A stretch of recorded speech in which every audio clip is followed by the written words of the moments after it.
Fica para a cobrança de falta para o time do Corinthians junto à linha de fundo. Autorizado, levantou na boca, voltou com o Serginho.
O ano era 1910. O bairro, o Bom Retiro, em São Paulo. O dia, 1º de setembro. Uma quinta-feira de trabalho. Por isso, Joaquim Ambrósio e Antônio Pereira, pintores de parede, Rafael Perrone, sapateiro, Anselmo Correia, cocheiro, e Carlos Silva, trabalhador braçal, só puderam se reunir depois do batente, já à noite, sob a luz de um dos muitos lampiões a gás que iluminavam as ruas da cidade naquela época.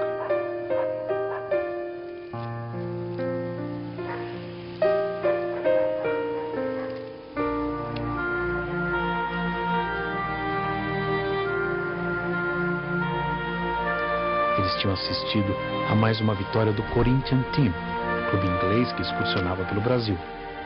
Foi em sua homenagem que resolveram fundar o Sport Clube Corinthians Paulista.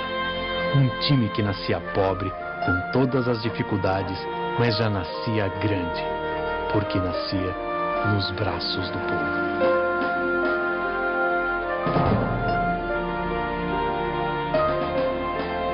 O Corinthians nasce como um clube varziano, não tinha meio termo naquela época. Ou era o tal futebol oficial, ou era o futebol varziano.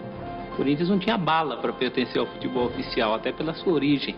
O Corinthians, para entrar no futebol oficial, ele precisava abrir mão de algumas condições de nascimento, né? Ele nasceu num clube de bairro, ele nasceu num clube de imigrantes, num lugar de gente pobre. Assim ele permanece até 1913, quando, depois de muita luta, ganha a chance de disputar uma vaga no Campeonato Paulista daquele ano. Em seu primeiro campeonato oficial, o Paulista de 1913, o time termina em 4º lugar. Mas já no ano seguinte, 1914, enquanto a Primeira Guerra Mundial começa na Europa, o Corinthians ganha seu primeiro título, invicto, com 10 vitórias em 10 jogos. E em 15 foi para a Liga, foi convidado para participar da Liga. Só que esse convite da Liga dos Ricos trouxe um prejuízo.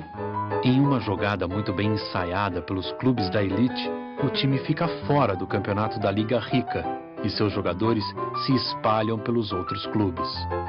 Se esses jogadores não voltam para o Corinthians em 16, junto com toda essa crise financeira, com toda essa complicação que se criou, o clube corria um risco de desaparecer. de certa maneira, o Corinthians é a vitória do povo. É dessa época que surge quase que um mito corintiano do clube que venceu desafios, do clube que foi capaz de superar todas as dificuldades que a gente pode imaginar.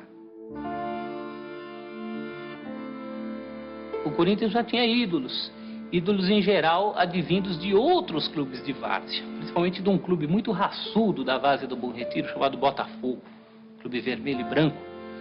E do Botafogo veio Amilcar Barbuí. Meu nome é Amilcar Barbuí Filho, sou filho de Amilcar Barbuí, o primeiro corintiano a vestir esta camisa da seleção.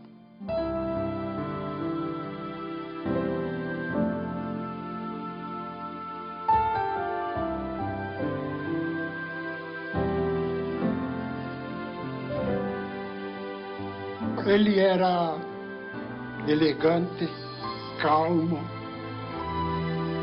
desarmador por natureza, jogava sempre com um lenço branco na mão. Eu não lembro se foi em virtude de alguma pancada que ele recebeu no nariz ou unicamente para enxugar o rosto, mas aquilo era um dos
Tomás Mazzoni destaca a fibra de mosqueteiros demonstrada pelos jogadores. O apelido pega para sempre e os triunfos internacionais continuam.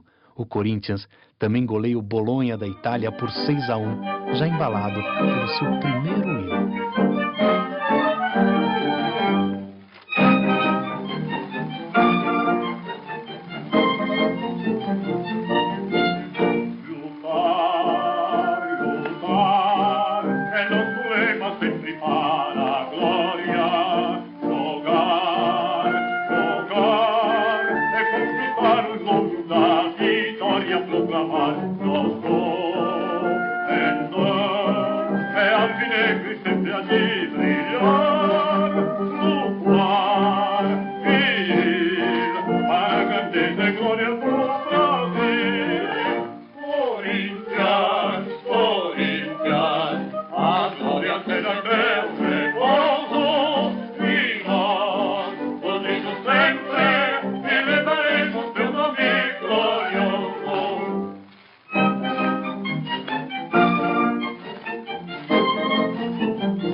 Os anos 30 são marcados pelos ventos das revoluções.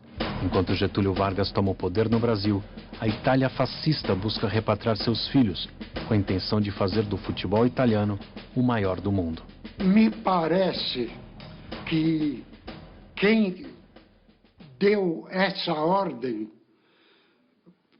foi alguém chamado Benito Mussolini, para que o Lazio trouxesse aquele jogador da seleção brasileira e, se possível, mais alguns. E alguns jogadores começam a sair. Alguns filhos de imigrantes, filhos de italianos, que sonhavam com a Itália grande, era a Itália do Mussolini, em voltar para a terra dos pais. Na Lazio eles já foram como profissionais. Isso suspendeu a moral de todos eles. Mapping Stories ainda era na rua 15 de novembro. Tinha uma vitrina enorme e nessa vitrina eles puseram a fotografia da seleção. Sabe, quebraram a vitrina, arrebentaram a fotografia. Foi a reação do povo por eles terem ido para a Itália. O Corinthians foi o mais prejudicado porque perdeu 4 titulares e perdeu a hegemonia no seu estado, a hegemonia que era claramente sua. A crise vivida pelo Corinthians no começo daquela década é recompensada com mais um tri, o terceiro, recorde até hoje entre os times paulistas. Este foi conquistado em 37, 38 e 39, e o destaque dessas campanhas foi um craque que encantava a todos. Tinha uma tal de Balas Futebol. Eu me interessei e ficava alucinado, ainda mais que havia um distintivo diferente de todos que eu já havia visto em revista, jornal, Esporte Clube Corinthians Paulista. Eu falei, mas que diabo? E depois, folheando, eu vi lá um mulatinho esguio, sabe, com uma camisa bonita, tal, um tal de Teleco. Aí eu falei para minha mãe, mãe, a senhora já ouviu falar no tal de Teleco? Ela falou, não, eu sei que é do Corinthians. Ele ficava de costas para o gol. E quando ele recebia a bola, né, os veques, ao invés de marcá-la, ficava olhando. E ele era tão rápido que ele virava, tchum, e botava lá no ângulo. É um lance que ele criou, na minha opinião, nunca mais eu vi. E morreu com ele, está enterrado com ele. Parque Antártica, 14 de novembro de 1937. Teleco usa a cabeça e o Corinthians sai da casa do Palestra com mais uma taça praticamente garantida. Corinthians e Palestra foi no Parque Antártica. Começou o jogo, o Teleco deu a saída, passou a bola para o Carlinhos. O Carlinhos correu, passou a bola para o Filó. O Filó deu mais uma corridinha lá e deu um centro, 1 minuto de jogo. O Teleco faz o gol de cabeça. Eu estava com o joelho machucado, né? Mas na hora que escalaram a reserva, ele levou um choque, né? E não teve condições de entrar para jogar. Eu entrei no campo para jogar com a perna dura mesmo, não? O Laquinho chegou ali na área e pimba. Não tinha castigo. 1-0, acabou. De lá para cá, eles tinham a raiva do Corinthians, eu vou te contar.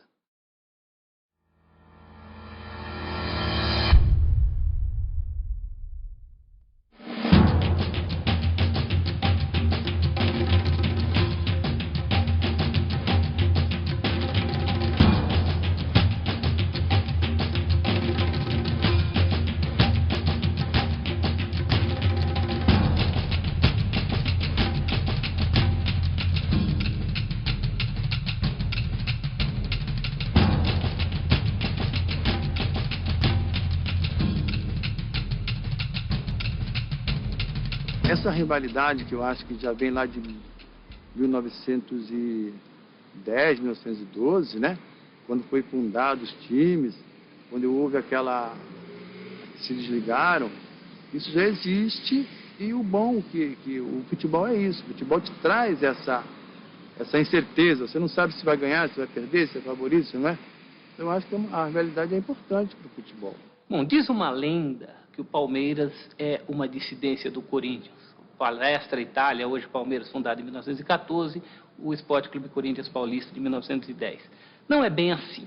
O que acontece entre Corinthians e Palmeiras é um grau de parentesco. No primeiro jogo do Palestra, em Votorantim, em 1915, nada menos que metade do time é formada por jogadores que também jogavam no Corinthians. Algo muito comum até hoje na várzea. Você joga para um time do bairro, passa um caminhão que vai jogar em outro bairro, você vai lá e empresta seu serviço. Quando a coisa ficou séria, quando Corinthians e Palmeiras começaram a brigar pelo mesmo pedaço de queijo, pelo mesmo campeonato, aí teve que se tomar uma decisão. O Corinthians sempre foi diferente. A gente ia jogar contra o Corinthians, existia mais repórteres durante a semana, os torcedores vinham mais, os torcedores até alguns falavam, olha, nós podemos até perder o campeonato, mas não pode perder do Corinthians. O preparo era diferente, a semana era diferente. O olhar do torcedor pra gente era diferente. Pô, é agora, hein? Poxa, é agora, Ronaldo, agora tem que ganhar desse cara. Porque o palmeirense corintiano tem aquela, né, aquele sarro, né, de um tirar do outro, aquelas coisas todas. É coisa antiga, né? É do porco, é do gambá.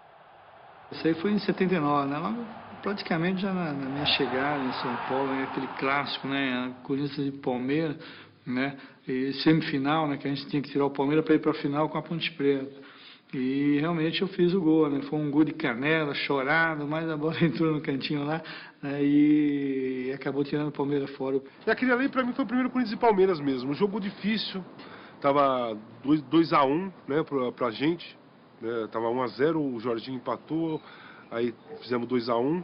Jogo difícil, o Luiz Pereira, o zagueiro do Palmeiras, e descia. Aí o seu Mário gritava do banco: marca, vai junto com ele, desce pra marcar com ele. Aí o Luiz Pereira desceu, fui uma. O Luiz Pereira desceu, fui outra. Aí o Luiz Pereira desceu, o seu Mário, volta, eu viro você, porra, eu não vou ficar voltando, eu não vou voltar mais. Não vou ficar marcando o Luiz Pereira, pô. Eu sou centroavante, o cara vai e deixa ele ir. O Luiz Pereira foi, nós tomamos uma bola, saímos no contra-ataque, o Ataliba chutou, o João Marcos rebateu, eu fiz um gol. Aí deu uma saída, aconteceu uma coisa, o Luiz Pereira desceu, que aí foi outro contra, os 3 gols igualzinho. Eu acho que foi 38 minutos, 40 e 41. E eu fiquei puto com ele, falei, não vou marcar o Luiz Pereira porra nenhuma, e acabei fazendo os 3 gols em cima, no buraco que o Luiz Pereira deixou. Eu respeito muito o Palmeiras, mas cada vez que eu ganho do Palmeiras eu fico muito contente. Eu acho que a rivalidade é importante para o futebol. mas uma rivalidade em que você possa ir lá, torcer, sair contente, sair triste, mas que não exista mortes, como a gente tem visto, né? Isso aí eu acho que não é o esporte, não é legal. Bom, pelo jeito ele vai bater direto, né? Não tem nem barreira, hein? É o que ele faz, Veloso!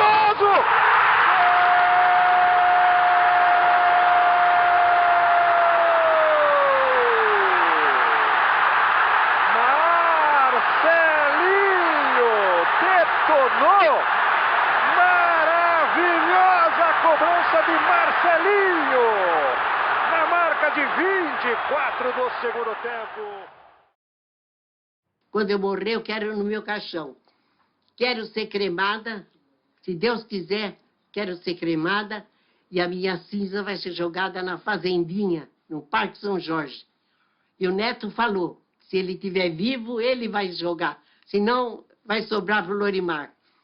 Vai sobrar ou para você, quem estiver vivo. Eu não sei, né? Mas com a camisa do Corinthians? Com a camisa do Corinthians, ninguém me enterra. Se me enterrar, me bota a camisa do Palmeiras. Para tacar fogo. Vou ser cremada, queima tudo.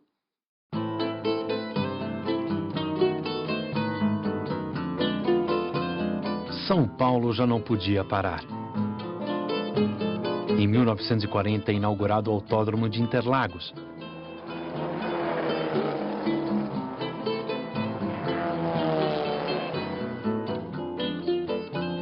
E no mesmo ano surge o Pacaembu, concebido no vale de mesmo nome, que parecia ter sido criado especialmente para abrigar o estádio.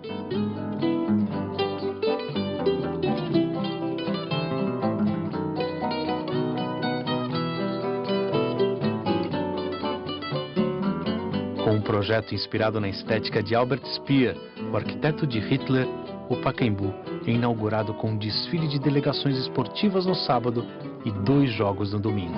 Em um deles, o Corinthians vence o Atlético Mineiro, 4-2. Após a inauguração do Pacaembu, os clássicos se realizam no estádio municipal, mas os jogos de média e pequena importância, o Corinthians continua mandando no Parque São Jorge.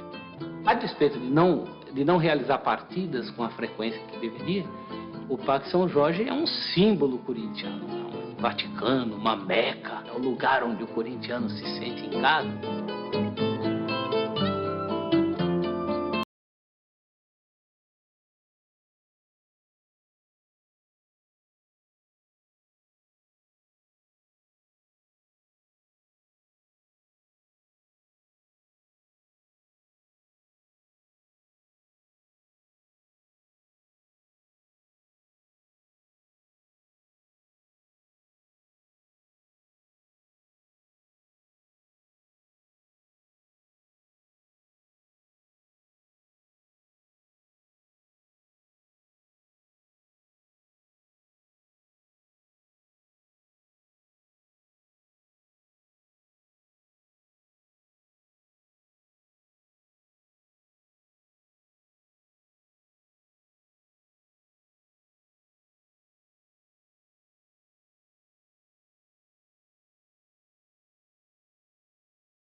coisas que não acontecem hoje, que a gente vê. Quando eu brinco com meus amigos, brinco com os torcedores que me encontram, né?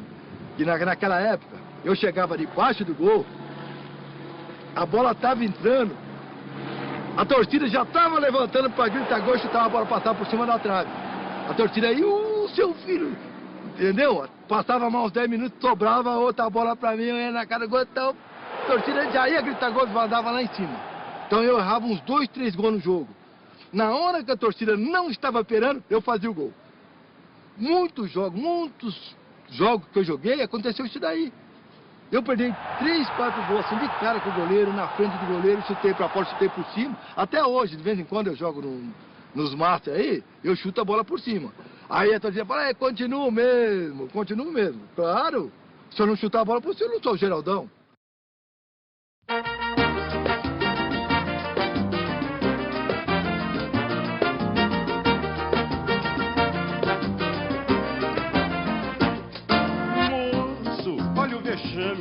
Na virada de 1949 para 50, começa uma reformulação do Parque São Jorge. Vocês querem renovar? Então nós vamos trazer o Luizinho, o Colombo, o Roberto, o Cabeção, o Idário. Gente recrutada principalmente na várzea do Maria Zélia, da Zona Leste paulistana, que era um time de várzea muito forte, muito tradicional. E com essa base, o Corinthians vai dar uma guinada na década de 50. Prejudicando hoje o bom crioulo de amanhã. Será distintamente censurado. Se balançar o corpo, vai para mão do delegado.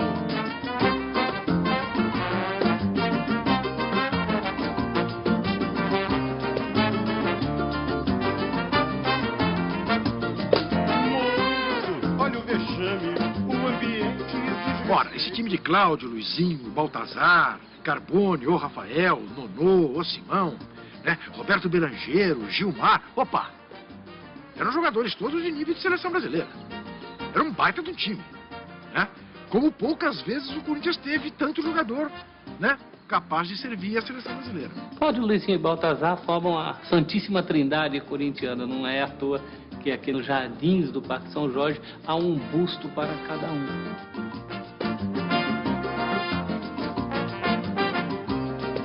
Tô chegando um dia ao Morumbi para ver um jogo. Quem vem do outro lado? Cláudio Cristóvão de Pinho. Eu paro e falo, seu Cláudio, o senhor é o ídolo da minha vida. Ele olha para mim e já me dá assim uma... Ele fala, ora, Juca, muito obrigado. Já para mim, fala, como? Ele sabe quem eu sou. É uma coisa que você nunca imagina, né? Ainda mais diante. Aí eu falei, seu Cláudio, por sua causa, eu comi muito espinafre na minha vida. Ele falou, como? Eu falei, pois é, seu Cláudio, eu era um garoto razoavelmente de saúde frágil e o meu pai, para me convencer a comer espinafre, que eu odiava, dizia que o senhor levava espinafre no bolso traseiro do calção, que era por isso que o senhor jogava tão bem. Eu levei anos, seu Cláudio, para descobrir que calção de jogador de futebol não tem bolso. Mas aí já tinha comido muito espinafre. Celcinho, ele ficou com os olhos cheios de lágrimas, me abraçou e falou assim, puxa, que bom, então eu servi para alguma coisa. O Cláudio, além de maior artilheiro do Corinthians, ainda contribuiu decisivamente para muitos gols do segundo maior artilheiro da história do Corinthians. Dizia o Baltazar que com os pés ele nunca foi tão bom, mas com a cabeça nem Pelé foi tão eficiente quanto ele. Era o cabecinha de ouro. A Elza Laranjeira não gravou gol de Baltazar? Você lembra? Gol de Baltazar...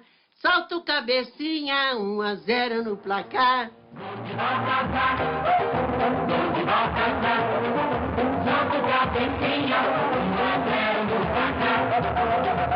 Eu subia mais primeiro do que eles.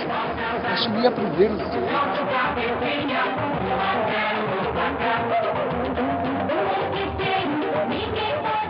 Eu pegava o botão e pá, com o Baltazar. É gol do Baltazar.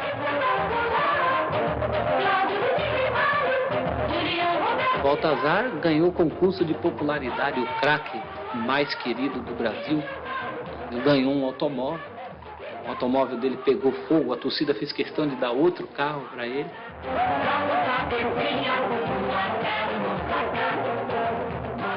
O Luizinho foi o que mais encarnou a mística de ídolo corintiano, que era tanto tecnicamente um craque, um jogador driblador, irreverente, tecnicamente brilhante, mas também um ídolo no sentido de que entendia a alma corintiana. Ele desrespeitava o adversário. Dentro da qualidade técnica que ele tinha, ele sabia que ele fazia com a bola coisas que nenhum outro fazia. Com a facilidade e no espaço de campo muito pequeno. Exige respeito pelos estatutos da nossa gafieira. Dança a noite inteira, mas dance direito, olha. E era um artista, a ponto de ter ficado para a história a grande lenda do dia em que ele sentou na bola diante do argentino Luiz Villa, que jogava no Palmeiras. Dos livros mais fortes que eu tinha e que fazia com maior facilidade, coisa de 1 milímetro, 2 milímetros, 3 milímetros, 4 milímetros, é jogar a bola no meio das pernas do sujeito. Às vezes você fala, isso é para desmoralizar. Não. Era um negócio que instintivamente acontecia no momento. Então eu metia muita bola no meio das pernas, de qualquer um eu metia. De qualquer um eu metia. Eu tinha uma facilidade danada para fazer isso. Mas dele, caiu de no jogo, eu metia umas 6, 7 vezes, entende? Era chato. Ao entrevistar o Luizinho, perguntava, mas o senhor sentou mesmo na bola? Ele falava, deixa isso pra lá, isso é coisa de moleque faz cada coisa. Alguma coisa teve. Então... Não, eu não sentei na bola, não. Não, não sei. Moço, olha o vexame, o ambiente exige respeito. Alguns clubes permitem a existência de ídolos que não são necessariamente craques. O Corinthians tem vários. Birubiru, Ezequiel e o Idário talvez seja o primeiro de todos eles. Idário jogava o canhoteiro, eu ouvi algumas vezes, no alambrado aqui, no Pacaembu. Poderia não ser um baita, tecnicamente um baita jogador. Mas o cara era foda. O espanhol não tinha a menor dúvida. Dava-lhe uma ombrada e eu jogava no alambrado. E a torcida vinha abaixo, né? Era a raça corintiana. Essa mistura de raça e habilidade dá ao Corinthians o domínio do futebol paulista e brasileiro no começo de década. Em 1950, o time ganha o Rio-São Paulo. Em 51, o ataque formado por Cláudio, Luizinho, Baltazar, Carbone e Mário ultrapassa, pela primeira vez no profissionalismo, a barreira dos 100 gols. Faz 103 e devolve ao Corinthians o título paulista depois de uma década. Em 52, vem o Bi. Em 53, o Rio-São Paulo. Em 54, o Bi no Rio-São Paulo. E a histórica conquista do 4º centenário.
entendeu? Você abraçar o cara, irmão, quer dizer, chorar, vibrar. Então,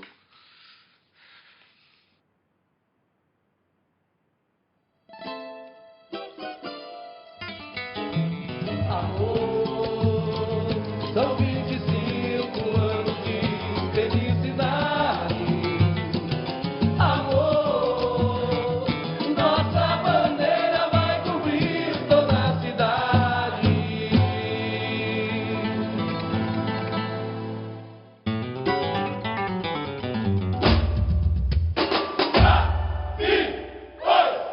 Me deu ouro, me abraça, viaja comigo pro céu. Olha o avião chegando. O caminhão levando a taça, com muito orgulho pra devida fiel. Me deu ouro, me abraça, viaja comigo pro céu. O caminhão levando. E a gente tem o nosso segmento do carnaval, que também é um segmento muito especial, né, que todas as pessoas que já passaram por aqui, que estão aqui até hoje, já conduziram isso também com amor, para mostrar para o corintiano no mundo inteiro que a gente consegue fazer uma festa bonita para homenagear o Corinthians. Né? Então, assim, a partir do momento que a gente está dentro do sambódromo desfilando, a gente está representando o Corinthians, a grandeza da torcida. É inexplicável, assim, não consigo entender. Eu, assim, não sei se é certo ou errado, mas eu comparo ao amor que a gente tem por um filho. Eu sou mãe e eu faço essa comparação. Cada qual no seu lugar, mas é a mesma comparação, é o mesmo amor. É complicado, assim, explicar com palavras. Realmente é sentimento puro. Te amo de verdade, vou te levar pro infinito. Vai, Corinthians! Vai, Corinthians! Vai, vai lutar! Vai, torcida fiel! Ela vai torcer e ele vai. Os outros times são torcedor. Um corintiano é militante. Ou seja, ele acredita mais, ele briga mais. Ou seja, ele não é Corinthians quando é campeão. Ele é Corinthians quando perde, ele é Corinthians quando empata, ele é Corinthians quando ganha. Ou seja, nós, na verdade, nos sentimos a razão de ser do Corinthians. A torcida do Corinthians joga, as outras assistem. O Corinthians joga, as outras empurram. O Corinthians joga, as outras aplaudem. O Corinthians joga, ela veste a camisa. Não estou exagerando, não. Ela faz o time ganhar, faz o time ganhar. Sem desrespeitar as outras, que quando podem, ajudam. Mas a do Corinthians ajuda mais.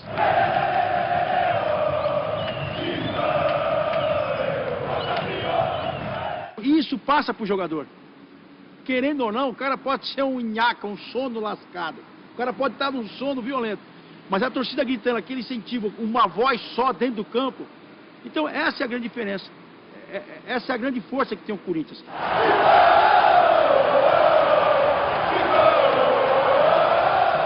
Por isso que o corintiano tem que chegar cedo no estádio. Até todo mundo colocar, tá dura, meia chuteira, tá dura, meia chuteira, tá dura, meia chuteira. Não pode demorar muito, não. O jogo começa e a gente tá sem os jogadores.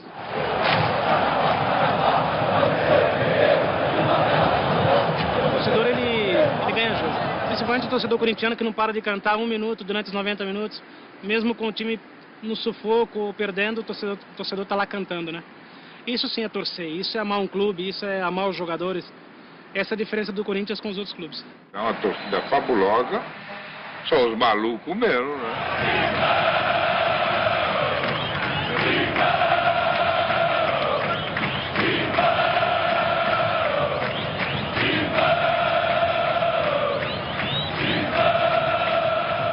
Qualquer torcedor que é fanático faz qualquer loucura. Cheguei a apanhar.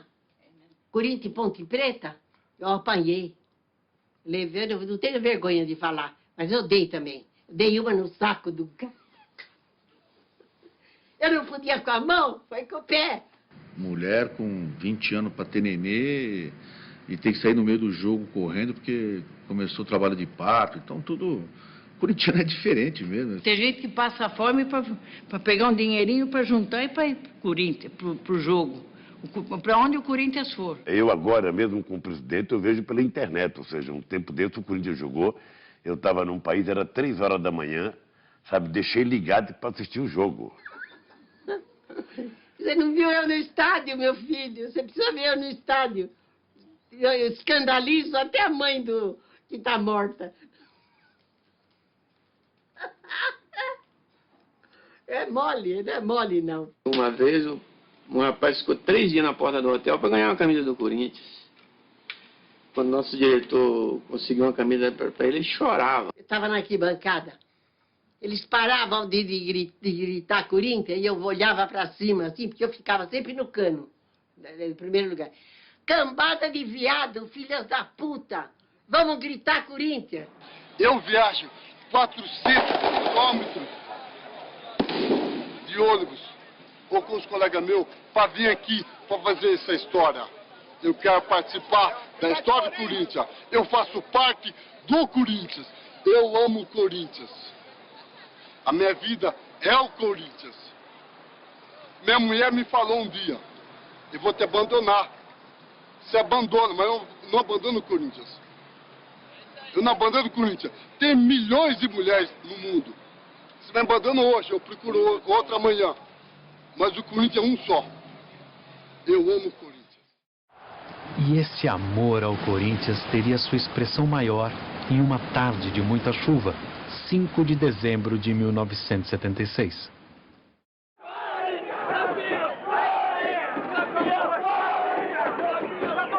Foi um negócio coletivo de São Paulo inteiro, né? Aquela coisa de você chegar no Rio de Janeiro, né? E olhar a Copacabana e ver os caras de calção de lã amarrado com corda, em Copacabana, os carioca, aquelas cariocas todas bonitinhas, olhando aquele bando de loucos, né? Tocando tambor, comendo frango com a mão. A estrada era um espetáculo, era carro passando, buzinando, os ônibus passando. E chegou lá no Rio, já viu, né? Quem manda é nós. Quando o Corinthians entrou no Rio, acabou todos os bebida, sanduíche, acabou tudo. Você não sabe o que eu vi de arte com a bandeira do Corinthians, 5 horas da manhã.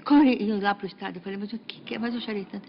Mas o que é isso? Em pleno alto mar, eu estou vendo isso aqui do Corinthians. Foi uma invasão que foi assim emocionante. 70 mil pessoas viajaram 400 quilômetros pela Avenida Corinthians, antigamente chamada de Via Dutra, para dividir o Maracanã com a torcida rival. E pegamos o ônibus e vai embora. Passa o Santa Teresa, que negócio todo, para você chegar no Maracanã, dá uns 5 quilômetros. Estamos olhando aqui pela janela, tá? Aí vimos um ônibus, Corinthians, tá. Aí o 2, põe 3. Pô, passou 1 quilômetro, falei, pô, entra um pouquinho, pô, tanto ônibus assim, não tô entendendo. E a torcida descendo aquela bandeira, porque tinha bandeira na época.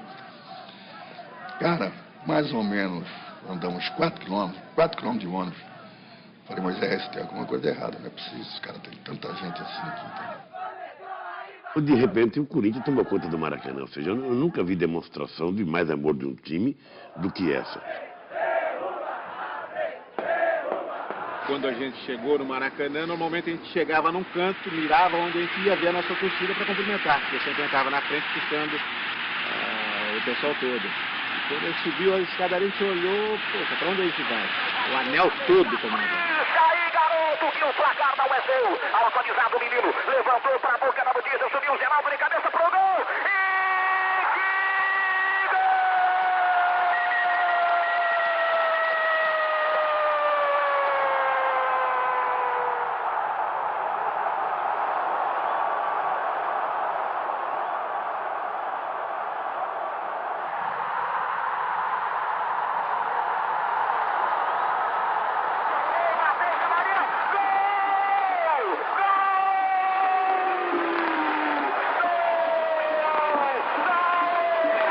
E aquele momento, para mim, foi, assim, eu diria, quase no mesmo nível de ter sido campeão em 77.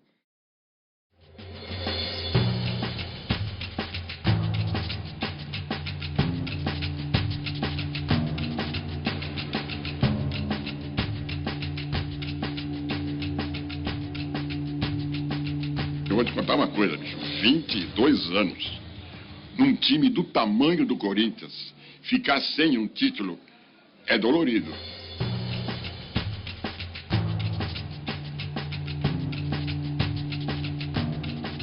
vendo aquela torcida, semblante da torcida, né? Porque quando se paravam os Morumbi, você descia e tal, o pessoal vinha, pô, pelo amor de Deus, né? Cara chorando, volta. Então você via que era um sofrimento, né? E a gente estava junto naquele sofrimento. A equipe estava mais ou menos centrada para aquele campeonato. A gente se cobrava e a gente sempre achou que dava. Porque nosso time, apesar de não ser um time técnico, né? Era um time de muita força, era um time de muita vontade e, com sinceridade, a torcida nos arrastava.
Sou torcedor do Super Zé. Aquela imagem da final de 79, camisa branca do Corinthians contra a Ponte Preta, tudo cheio de sangue, do Zé Maria, foi em 79, não foi? Meu, aquilo é sensacional. Lá é típico, além de ser o cara absolutamente comprometido com a causa, né? Ainda tá sangrando, voltando à cama. Aquela imagem representa, o cara deu sangue pelo Corinthians. Meu, ganhou a torcida que é isso. A torcida do Corinthians quer que você deu sangue por ela. Pode ser literalmente, como foi o Zé Maria, tá? Mas pode ser brigando, cara. Acho que ali eu senti o torcedor lato, né?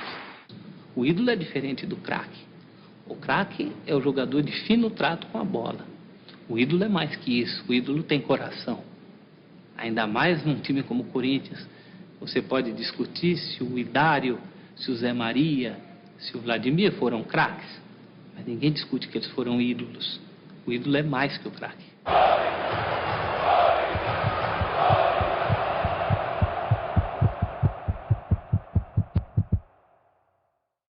Em 79, Sócrates e Palinha.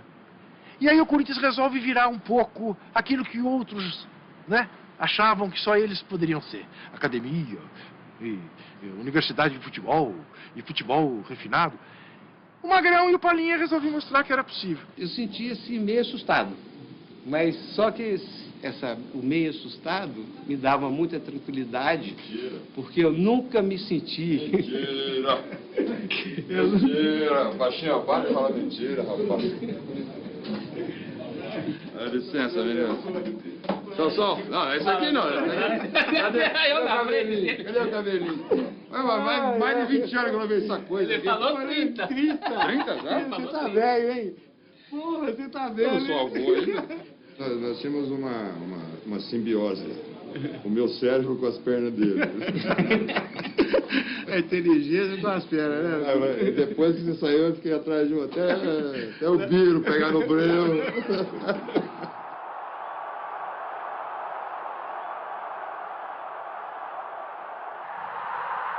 Eu fui protagonista dos passos mais bonitos que eu dei na vida e não fez o gol. Aquele do calcanhar? Vai cavar pênalti. É mania de cavar pênalti. Que depois ele que ensinou os caras de hoje. Todo mundo quer cavar pênalti hoje. O dia todo. É isso que eu falo. O Pelé fazia isso, era um gênio. Palinha fazia, era catinho. Palinha. Sócrates, Palinha, penetrando Palinha. Pode marcar, olha o Palinha. Palinha, pode marcar o Sócrates. Atenção, gol! E o Palinha lembrou as comparações das tabelinhas entre vocês com Pelé e Coutinho, né, Palinha? Eu lembro na época, teve essa comparação. Foi a imprensa, né, que falava, né, Sandro? Tá bom, Pelé. Tá bom, Coutinho.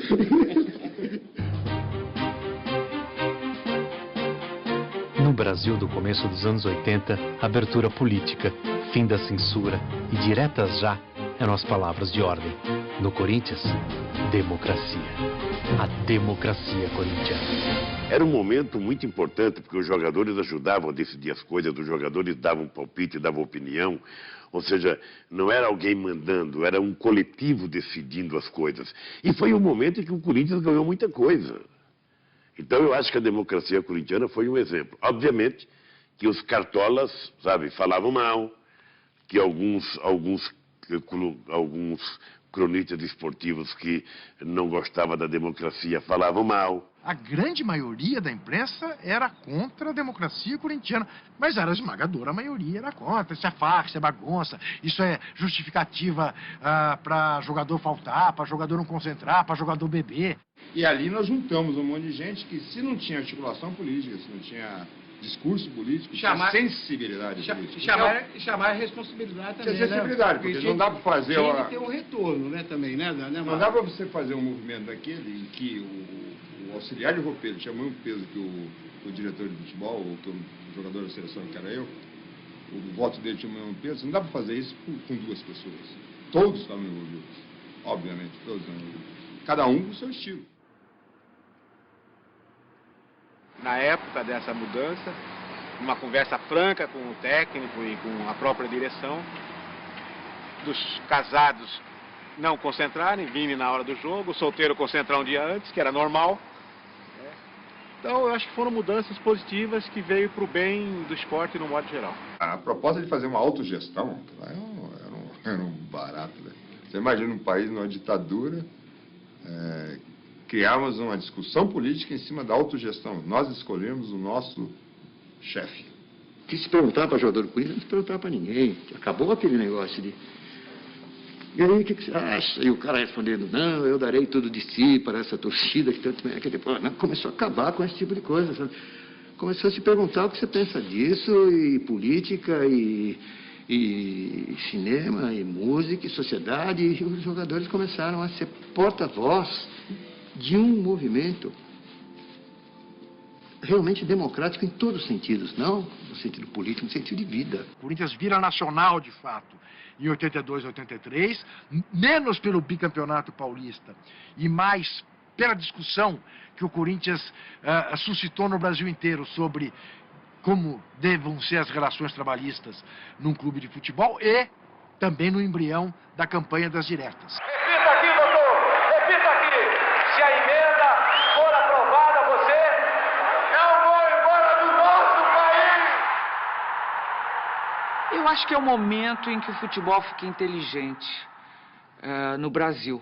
O Brasil que sempre foi do futebol, né? Sempre tivemos, há muito tempo a gente já tinha um futebol respeitável e campeão. Eu acho que ali é a maioridade para o futebol inteligente. Nós carregamos um peso muito grande.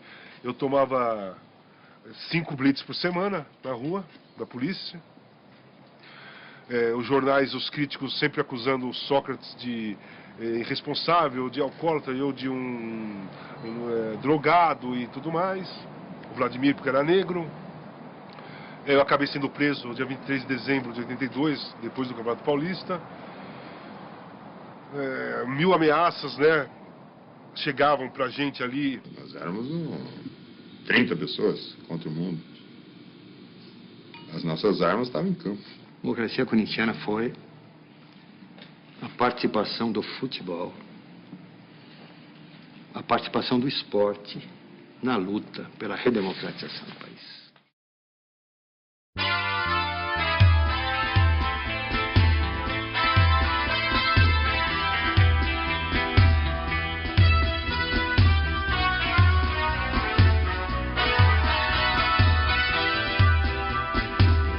Salve o Corinthians,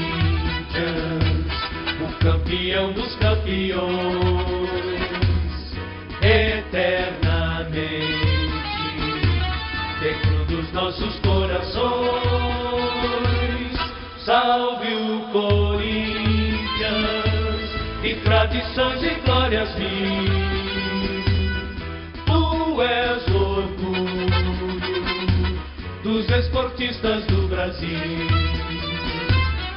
Teu passado é uma bandeira, teu presente uma lição. Figuras entre os primeiros do nosso esporte bretão. Corinthians grande, sempre altaneiro. És do Brasil, o clube mais brasileiro. Salve o Corinthians, o campeão dos campeões, eternamente dentro dos nossos corações. Salve o Corinthians, de tradições e glórias mil. Tu és orgulho dos esportistas do Brasil. Depois de conquistar o Brasil com suas ideias, o Corinthians conquista, no fim dos anos 80, mais um título de centenário, o da abolição. Faltava ainda um brasileiro, que não demorou para chegar.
impressionante. Bom lance individual, bateu pro gol, Marcelinho,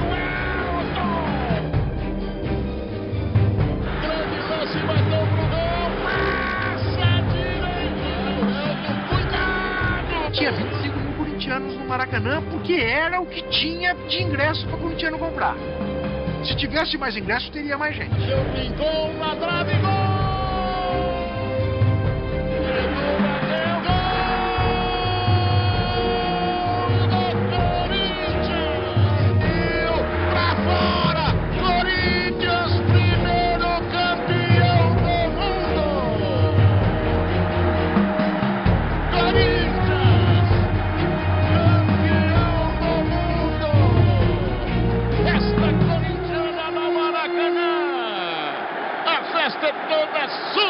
Torcedor do Corinthians. Eu voltei desse jogo, Corinthians e Vasco, num voo em que o comandante pediu lá em cima no céu para a torcida parar de fazer ola porque estava desequilibrando o avião. Tinha um bando de loucos no avião, era só a torcida do Corinthians e fazendo ola no avião. E o comandante entrou pedindo, pelo amor de Deus, para com isso, porque isso aqui é grande, mas não é 2, né? E é isso, é a torcida do Corinthians. Depois de conquistar o mundo, o Corinthians ganha praticamente um título por ano.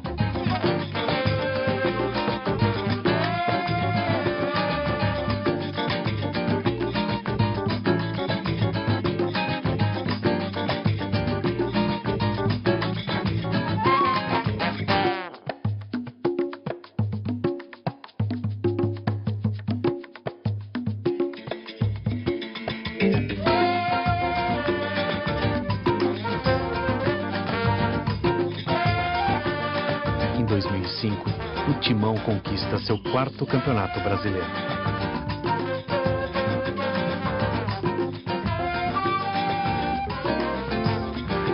Mas, como ao longo de toda a sua história, mais um grande desafio estava por vir.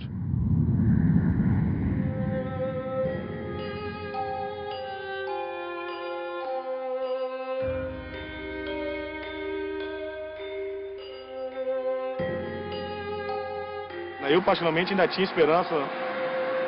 Até a última partida eu fui com esperança que a gente iria escapar, que nem ia acontecer aquilo comigo de novo.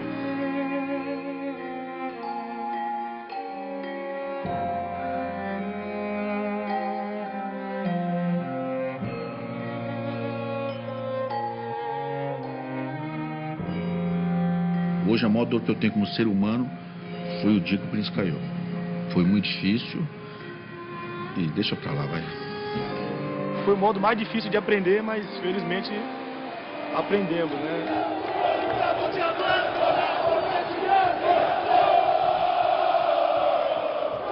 Acho que a partir dali, quando caiu, que a gente realmente falou, pô, o Corinthians está na 2ª divisão. Logo em seguida chegou o Antônio Carlos, aí o Andrés trouxe o Mano. Iniciamos um trabalho de reestruturação. Esse trabalho nos levou à conquista da Série B de forma brilhante, porque foi com uma vantagem bastante grande, com uma campanha muito boa.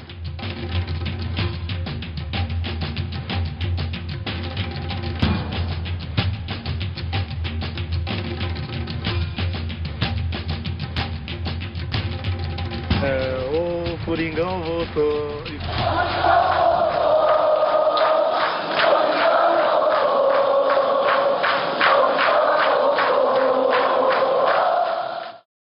E o Corinthians volta.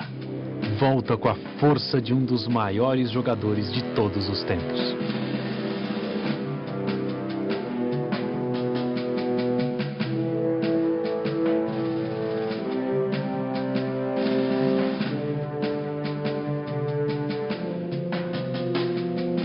Até o clima conspirou para aquele clássico terminar da maneira como terminou.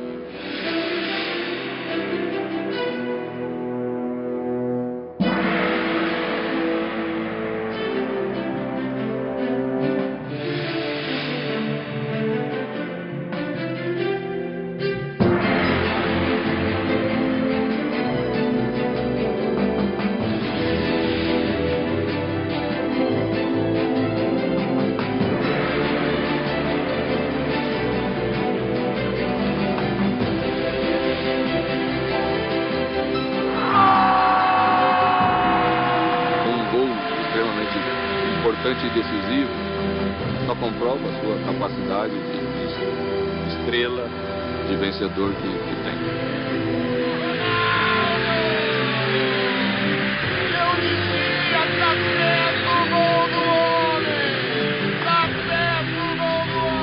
A marca Corinthians muito forte, a marca Ronaldo muito forte. Dois guerreiros, dois raçudos, vamos dizer assim. Juntos, deu no que deu. Brasil balança! Ronaldo lançado, partiu depois, pode sair o gol do Ronaldo, pode sair! É dele! É dele! Gol!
A garra de um jogador que passou por 8 cirurgias para se tornar em 2006 o maior artilheiro de todas as Copas.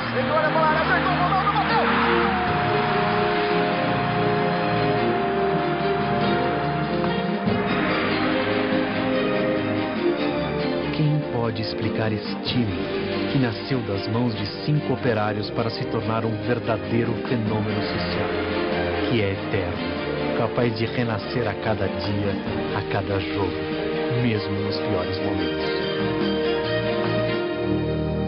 Afinal, o que é o Corinthians?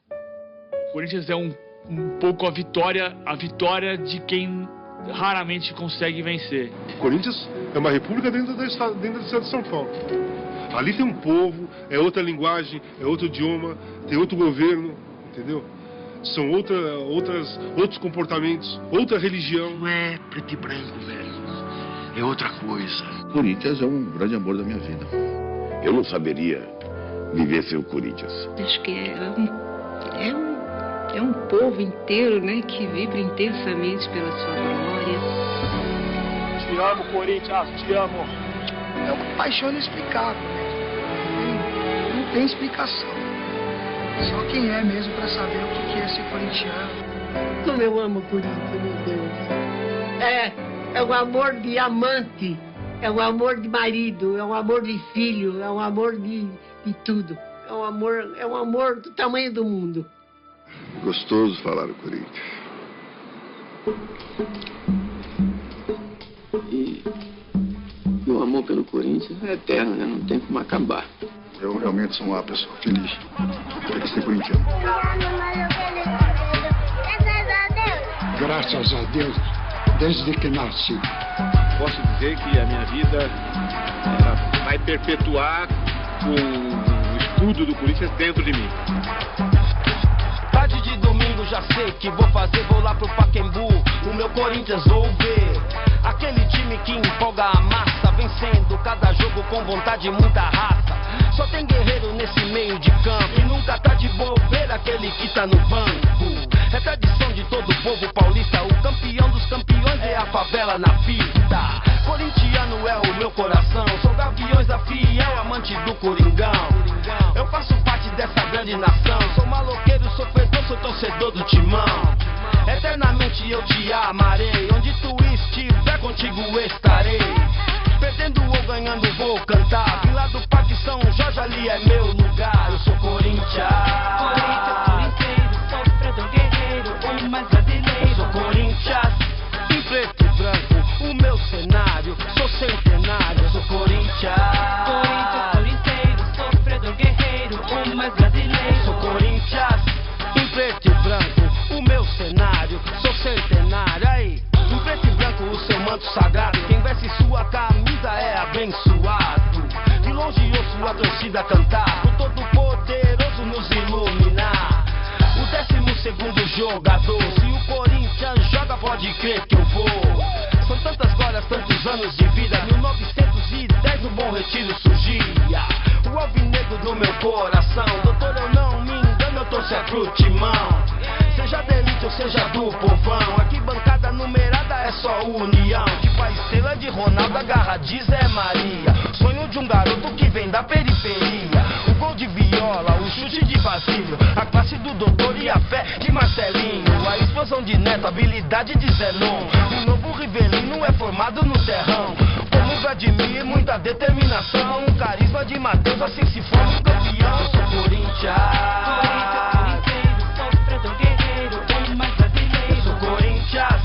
Em preto e branco, o meu cenário, sou centenário, eu sou Corinthians.